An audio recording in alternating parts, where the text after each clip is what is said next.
ભાવનગર જિલ્લા, બોટાદ જિલ્લા, અમરેલી જિલ્લામાં આખા એ પટ્ટામાં એટલો વરસાદ વરસ્યો છે કે તારાજી જોવા મળી રહી છે. અને આ બધા વચ્ચે ભાવનગરમાં 58 લોકો ફસાયા હતા. માઢિયા નજીક પાણીમાં લોકો ફસાયા હતા.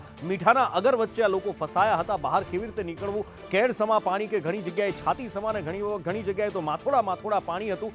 આખરે ફાયરની ટીમ એમની મદદે પહોંચી હતી અને એ લોકોને બચાવવામાં આવ્યા હતા. સંદેશ ન્યૂઝ દ્વારા અહેવાલ પ્રસારિત કરવામાં આવ્યો હતો કે અહીંયા લોકો ફસાયેલા છે. નાના બાળકો પણ હતા અને એ અગરિયાઓ અને એમના બાળકો હાથ જોડીને વિનંતી કરી રહ્યા હતા કે એમને ત્યાંથી બહાર કાઢવામાં આવે. એમનો જીવ તાળવે ફસાયેલો છે. એક બેટ જેવો આકાર છે કે જ્યાં વચ્ચે જમીન ઊંચી છે. ત્યાં આ બધા ગ્રામજનો જીવ હથેળીમાં રાખીને ઊભા હતા અને રાહ જોઈ રહ્યા હતા કે કોઈ એમને બચાવવા આવે. આખરે ફાયરની ટીમ પહોંચી છે અને એ બધાનું રેસ્ક્યુ કરવામાં આવ્યું છે અને તમામ લોકો જે 58 અહીંયા ફસાયા હતા એ બધા જ સહી સલામત છે.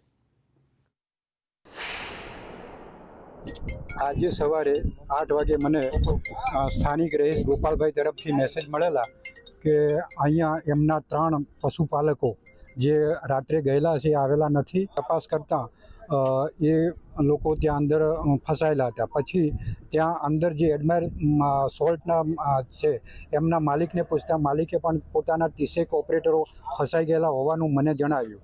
એના આધારે અત્યારે પ્રાથમિક માહિતી પ્રમાણે 33 માણસો ફસાયા હોવાનો અંદાજ આવેલો.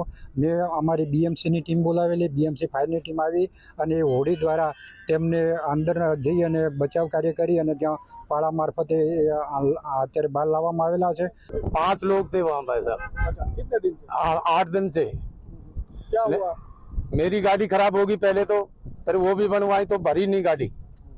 सोल्ट वाले ने भरी नहीं, फिर बारिश चालू हो गया तो हमको ये नहीं बोला कि आप बाहर निकल जाओ.